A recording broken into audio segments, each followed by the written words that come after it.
بسم اللہ الرحمن الرحیم۔ درباری ٹی وی پر آپ سب کو خوش آمدید کہتے ہیں۔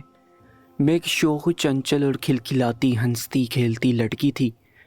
اس کے ساتھ ہی میں ایک سادہ دل اور معصوم سی لڑکی تھی۔ مجھے انسانوں کو پرکھنا نہیں آتا تھا۔ میں نہیں جان پاتی تھی کہ کون سا انسان میرے لیے بہترین ہے اور کون سا انسان میرے لیے بدترین ہے۔ ہر انسان کو اسی ہی اینگل سے پرکھتی تھی جیسے میں خود تھی، اور شاید یہی میری سب سے بڑی بے وقوفی تھی۔ شاید میں حد سے زیادہ ہی بے وقوف تھی۔ کوئی مجھ سے ہنس کر مسکرا کر بات کر لیتا تو سمجھ آتی کہ یہ مجھ سے بات کرنے میں ہی خوشی محسوس کرتا ہے۔ جیسے کہ میں کبھی اداس ہوتی تو کوئی پوچھ لیتا کیوں اداس ہو، تو مجھے وہ اپنا غم خار لگتا تھا۔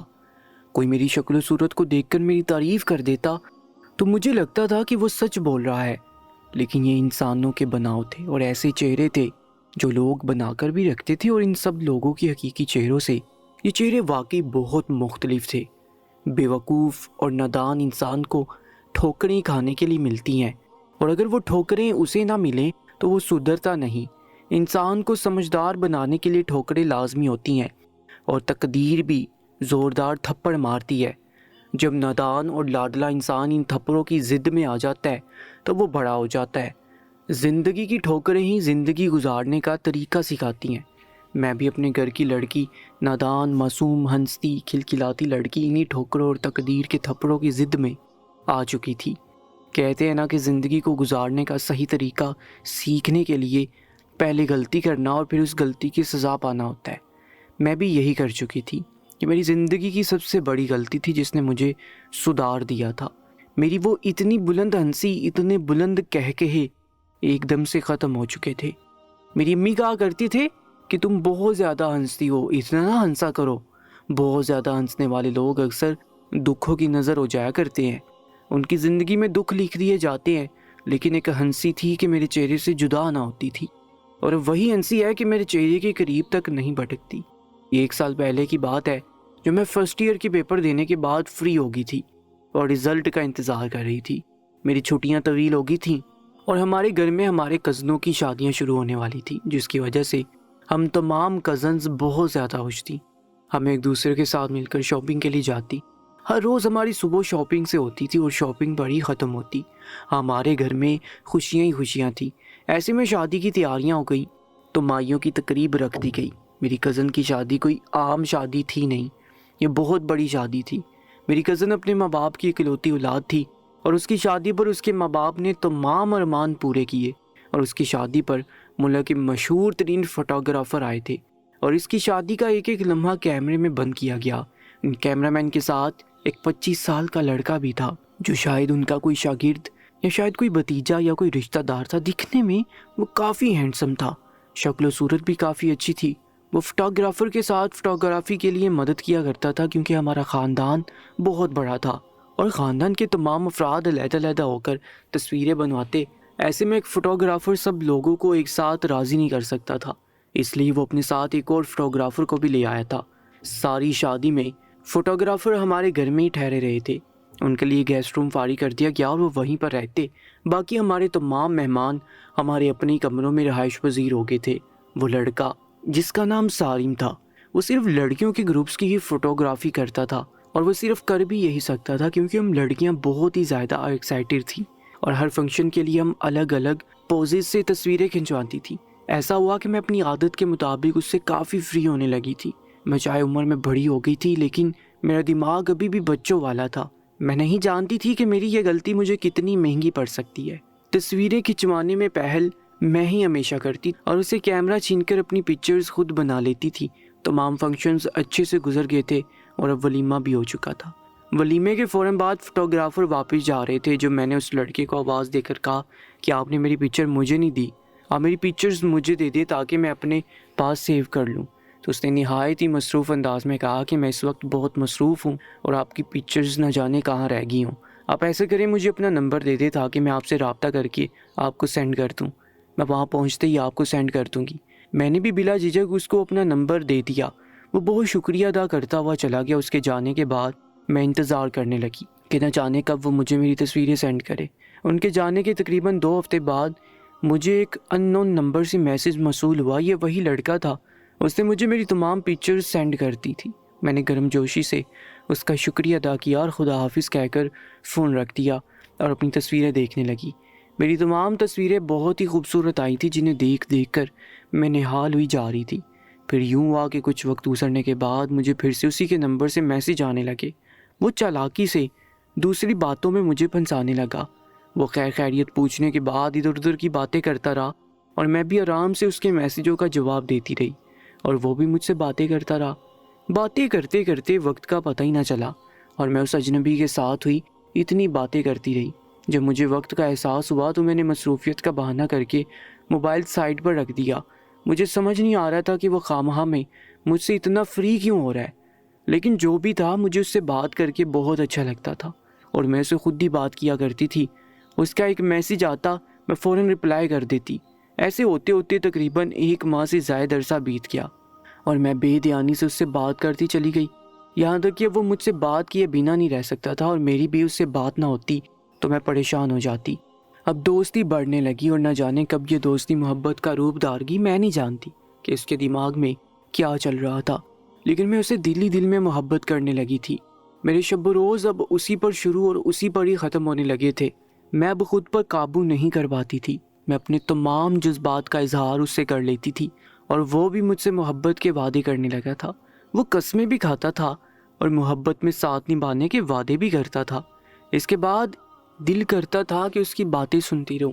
اب میں کمرے سے باہر کم نکلتی تھی، زیادہ وقت اپنے کمرے میں گزارتی تھی اور اسی بہانے اس سے فون پر باتیں کیا کرتی تھی۔ محبت کے ہونے کے لیے جان پہچان کا ہونا ضروری نہیں ہوتا، یہ تو کسی سے بھی کسی بھی وقت ہو جاتی ہے، اور اگر آگے والا انسان ہمیں مزید اہمیت دیتا چلا جائے تو ہم اپنے دل میں اس کی محبت مزید بڑھاتے چلے جاتے ہیں۔ اور یہ ایک فطری عمل ہے کہ جو ہمیں محبت اور اہمیت دیتا ہے ہم فطرتاً اسے اہمیت دیتے چلے جاتے ہیں، یہاں تک کہ اپنا سب کچھ اسی کو ہی سمجھ لیتے ہیں۔ اور میں بھی اپنا سب کچھ اسی کو سمجھ بیٹھی تھی۔ میں اپنے دل کی سرزمین میں بس اسی کے نام کا بیج بو چکی تھی۔ اب میرا دل صرف اور صرف اسے ہی چاہتا تھا، میرا دماغ اسی کو سوچتا تھا، میری زبان اسی کے نام کی تسبیح کرتی تھی۔ ہماری بات کو تقریباً 3 ماہ ہو چکے تھے اور اب میں اسے رشتے کی ڈیمانڈ کرنے لگی، جسے وہ اکثر ٹال مٹول کر جاتا۔ میرے رشتے بھی بہت زیادہ آنے لگے تھے اور میرے ماں باپ میری رشتے کی وجہ سے کافی پریشان تھے۔ وہ کوئی اچھا سا رشتہ دیکھ کر ضرور میرا رشتہ پکا کر دیتے اور یہی بات مجھے کھائی جا رہی تھی۔ اس کا ذکر میں نے اسے کئی بار کیا، لیکن وہ کہتا کہ کیا تم نے مجھ پر بھروسہ نہیں؟ میں بہت جلدی اپنے ماں باپ کو تمہارے گھر بھیجوں گا، اور میں ہر وقت اس کی بات پر یقین کر لیا کرتی۔ لیکن جب مجھے یقین ہونے لگا کہ وہ میری بات کو سیریس ہی نہیں لیتا تو میں نے اسے لڑائی کرنا شروع کر دی، لیکن وہ نہایت خوش اسلوبی کے ساتھ مجھے منا لیا کرتا۔ ایک روز اس نے مجھے کال کی اور مجھے کہا کہ میری امی تمہیں دیکھنا چاہتی ہے، تم سے ملنا چاہتی ہے۔ میں نے اپنی امی سے بات کر لی ہے، تم کسی روز تھوڑا سا وقت نکال کر میری امی سے ملنے کے لیے آ جاؤ۔ اس کے بعد میری امی تمہارا رشتہ لینے کے لیے ضرور آئیں گی، اور یہ میری امی کی شرط ہے۔ یہ بات سن کر میں نے نہایت ہی حیرت سے ان سے کہا کہ آپ کی امی پہلے مجھ سے کیوں ملنا چاہتی ہیں؟ یہ تو جب وہ گھر آئیں گی مجھے دیکھ لیں گی۔ اب اسے ایسا کریں، میری تصویر دکھا دیں، انہیں تسلی ہو جائے اور وہ مجھ سے ملنے آ جائیں گی، یا میں کال پر بات کر لیتی ہوں۔ لیکن وہ ایک ہی بات پر بضد تھا کہ میں کیسے بھی کر کے اس کی امی سے ملنے کے لیے چلی جاؤں، اور میں اس بات کے حق میں نہ تھی۔ پھر بھی میں نے اس کی تسلی کے لیے کہہ دیا کہ میں دوسرے روز کوشش کروں گی کہ اس سے ملنے کے لیے چلی جاؤں۔ دوسرا دن صبح ہوئی تو تقریباً 10 بجے کے قریب میری پھپھو ہمارے گھر آ گئی اور وہ بہت زیادہ خوش تھی۔ انہوں نے آج کا دن ہمارے پاس گزارنے کا ارادہ کر رکھا تھا۔ پھپھو کے ساتھ ان کی بیٹیاں بھی تھیں۔ آج کے دن کا آنے کا مقصد یقیناً ہی کچھ اور تھا، اور یہ میں ان کے تیور سے جان چکی تھی۔ پھپھو کی بیٹیاں جو کہ میری ہم عمر تھیں، اس لیے وہ سارا دن میرے ساتھ ہی چمٹی رہیں۔ ایسے بھی میں سارم کو کال نہ کر سکی، نہ ہی اسے یہ بتا سکی کہ میں آج نہیں آ پاؤں گی۔ یوں ہی ان کے ساتھ بیٹھے بیٹھے تقریباً شام ہو چکی تھی۔ شام ہوتے ہی بابا آفس سے آ چکے تھے اور شام کی چائے کا دور چلنے لگا۔ یہ ہمارا روزانہ کا معمول تھا کہ ہم روزانہ شام کے وقت ایک ساتھ بیٹھ کر چائے پیتے تھے، اور جب پھپھو یا چچیاں کوئی بھی ہمارے پاس آتی اس وقت ہم ایسے ہی شام کی چائے انجوائے کرتے تھے۔ چنانچہ آج بھی ایسا ہونے لگا، لیکن آج گھر کے مکینوں کے انداز کچھ الگ سے تھے جو کہ میں سمجھ نہیں پا رہا تھا۔ شام کی چائے کے وقت جب امی اور میں چائے کی ٹرالی لے کر اندر آئیں تو پھپھو نے مجھے پیار بڑی نظروں سے دیکھا اور اپنے پاس بٹھا لیا۔ یہ سب کچھ میرے لیے حیران کن تھا، کیونکہ پھپھو نے آج تک کبھی ایسا نہیں کیا تھا۔ میں خاموشی سے پھپھو کا اور اپنی امی کا منہ تکنے لگی۔ مجھے کچھ سمجھ نہیں آ رہا تھا کہ یہاں کیا چل رہا ہے۔ پھپھو نے مجھے اپنے ساتھ بٹھاتے ہی بابا سے بات کرنا شروع کر دی۔ وہ کہہ رہی تھی، بھائی جان آپ تو جانتے ہیں کہ میں کس وجہ سے آپ کے پاس آج تشریف لائی ہوں، لیکن میں پھر بھی بتانا ضرور بہتر سمجھوں گی کہ آج میں اپنے بڑے بیٹے کے لیے آپ کی ثانیہ کا ہاتھ مانگنے آئی ہوں۔ پھپھو کے یہ الفاظ میرے پیروں سے زمین کھینچنے کے لیے کافی تھے۔ وہیں بیٹھے بیٹھے میری آنکھوں میں آنسو آنے لگے اور مجھے اپنی زندگی تپتے صحرا پر چلتی دکھائی دینے لگی۔ مجھے یقین نہیں تھا کہ یہ سب ہو جائے گا۔ میری امی نے بھی مجھ سے اس بارے میں کوئی بات نہ کی تھی، اور نہ ہی آج پھپھو کے آ جانے کے بعد سے اب تک مجھے کوئی بات بتائی تھی کہ پھپھو میرے رشتے کے لیے آ رہی ہیں۔ میں نے صدمے سے شکوے سے پر آنکھوں سے اپنی امی کی طرف دیکھا۔ امی میری طرف دیکھ کر مسکرا رہی تھی، اور پاپا نے بھی مسکرا کر پھپھو کے رشتے پر راضی ہونے کا ارادہ ظاہر کر دیا۔ یہ سب کچھ مجھ پر بجلی بن کر گرا تھا۔ مجھے اندازہ نہیں تھا کہ اچانک سے یہ سب کچھ ہو جائے گا اور ایسی اتنی جلدی سے میرا رشتہ طے ہو جائے گا۔ میں جیسے انگاروں پر بیٹھی تھی، پھپھو نے مجھے شگون کے پیسے دیے اور یہ کہہ کر چلی گئی کہ کچھ روز تک وہ باقاعدہ منگنی کے لیے آئیں گی۔ مجھے اپنے گھر والوں سے اس بات کی توقع نہ تھی کہ وہ مجھے اس قدر اندھیرے میں رکھیں گے۔ اس بارے میں قصور ان کا بھی نہ تھا، کیونکہ میں خود پھپھو کو بہت زیادہ پسند کرتی تھی اور میرا پھپھو سے پیار بھی بہت زیادہ تھا۔ اس وجہ سے وہ سمجھ رہے تھے کہ میں خوشی سے پھولے نہ سماؤں گی کہ میں ان کی بہو اور میں ہمیشہ کے لیے پھپھو کے پاس جا رہی ہوں، لیکن دلوں کے حال تو انسان خود ہی جانتا ہے، اور دوسرا اس کے چہرے سے اس کے دل کا حال نہیں پڑھ سکتا۔ یہاں پر بھی یہی حال ہوا پڑا تھا۔ میری اپنی سگی ماں بھی میرے چہرے کے حالات نہ پڑھ سکتی تھی۔ میں نے کمرے میں آ کر سارم کو کال ملائی۔ اس نے دوسری بیل پر میری کال ریسیو کر لی۔ میں نے کال پہ چھوٹتی اس سے کہا کہ اور بھی تم لیٹ کرو اور میں بھی، تم کرو انتظار اور کرو اپنی مرضی۔ میرا رشتہ میرے پھپھو کے گھر طے ہو گیا ہے اور اب میں کچھ نہیں کر سکتی۔ تم نے بہت دیر کر دی۔ کاش کہ تم کل ہی رشتہ بھیج دیتے تو آج یہ نوبت نہ آتی۔ میں نے کتنی بار تمہیں کہا، لیکن نہیں، تمہیں اپنی منمانی کرنی ہے۔ اس نے میری بات کاٹی اور تیزی سے بولا، آج میری ماں تمہارے انتظار میں بیٹھی رہی اور تم نہیں آئی۔ اگر آج آتی تو ہمارا رشتہ طے ہو جاتا۔ اب میں اپنی امی کو کیا جواب دوں؟ میں کچھ نہیں جانتا، بس تم اب کسی بھی طریقے سے مجھے ملو۔ اب یہی ایک واحد حل ہے، ہم مل کر اس مسئلے کا کوئی حل نکالتے ہیں۔ اسی وجہ سے میری امی بھی تم سے مل لیں گی۔ میں اس کی یہ بات بالکل بھی ماننے کے لیے تیار نہ تھی۔ اب میرا رشتہ میری پھپھو کے گھر طے ہو گیا تھا اور مجھے یہ زیب نہ دیتا تھا کہ میں اب کسی غیر سے جا کر ملتی، اور اسے ملنے کا سارا مقصد ہی اب ختم ہو چکا تھا۔ تو میں کیسے اس سے جا کر ملتی؟ چنانچہ میں نے اسے انکار کر دیا اور کہا کہ آج کے بعد مجھے کبھی کال مت کرنا۔ میں نے یہ کہہ کر کال کاٹ دی۔ کال کٹ کرنے کے بعد اس کی بہت ساری کالز آتی رہیں، میسیجز بھی آتے رہے، لیکن میں نے دیکھنا پسند نہ کیا۔ میرا دل پوری طرح سے ٹوٹ چکا تھا اور میں اب سارم سے بات بھی نہیں کرنا چاہتی تھی، کیونکہ یہ میرے لیے اچھا نہیں تھا۔ شام جب گہری ہوگی اور اس میں رات کا رنگ ڈلنے لگا تو میں نے اپنا بستر سنبھال لیا اور میں خاموشی سے اپنے بستر میں لیٹ گئی۔ نیند میری آنکھوں سے کوسوں دور تھی، چنانچہ میں خاموشی سے آنکھیں بند کیے لیٹی رہی۔ رات کے تقریباً 10:30 کے قریب مجھے پھر سے اپنے موبائل پر ایک رنگ سنائی دی۔ میں نے چونک کر موبائل کی طرف دیکھا۔ موبائل کی اسکرین آن تھی۔ میں نے چونکتے ہوئے موبائل اٹھایا۔ موبائل پر پھر سے سارم کے نام کا نوٹیفیکیشن آ رہا تھا۔ میں نے کچھ سوچتے ہوئے نوٹیفیکیشن پر کلک کیا۔ نوٹیفیکیشن کلک کرتے ہی جو کچھ میرے سامنے تھا میرے ہوش اڑانے کے لیے کافی تھا۔ جو کچھ میں دیکھ رہی تھی وہ سب میرے پیروں تلے سے زمین نکال رہا تھا۔ میرے ہاتھ باغتا ہو رہے تھے۔ میرے ماتھے پر ہلکے ہلکے پسینے کے قطرے نمودار ہونے لگے۔ میں سوچ بھی نہیں سکتی تھی کہ سارم میرے ساتھ ایسا کر سکتا ہے، وہ اس حد تک جا سکتا ہے۔ مجھے یقین نہیں تھا۔ میں تو ابھی تک یہی سمجھ رہی تھی کہ وہ مجھ سے محبت کرتا ہے، لیکن یہ سب کچھ جھوٹ تھا۔ وہ مجھے فریب دے رہا تھا اور میں بھی کیسی نادان تھی کہ اس کے فریب میں آ چکی تھی۔ اب میں وہاں موجود تھی جہاں سے نہ واپسی کا راستہ دکھائی دیتا تھا اور نہ ہی آگے کی طرف جانا میرے بس میں تھا۔ میں ہوش سنبھالتی ہوئی پھر سے موبائل کی طرف متوجہ ہو گئی۔ میں موبائل کی اسکرین کو بار بار آن کر کے دیکھتی رہی کہ کہیں ایسا نہ ہو کہ میں خواب دیکھ رہی ہوں، کہیں یہ سب جھوٹ تو نہیں۔ لیکن یہ سب جھوٹ نہ تھا، یہ سب واقعی میں سچ تھا۔ مجھے اس بات کی بالکل بھی توقع نہ تھی اور سارم سے تو بالکل بھی نہ تھی۔ وہ تو میرا مان تھا، وہ تھا جو مجھ سے بے حد محبت کیا کرتا تھا۔ آج کیا ہو گیا تھا؟ وہ تو مجھے ذرا سی تکلیف بھی نہ پہنچنے دیتا تھا، پھر آج کیسے وہ میری عزت کے در پہ ہو گیا تھا؟ میں خالی ذہن کی کیفیت میں تھی۔ وہ تمام کچھ دیکھتی رہی جو سارم مجھے بھیج چکا تھا اور اپنی اصلیت دکھا چکا تھا۔ اس نے میری انہی تصویروں کو کاٹ کر میرا چہرہ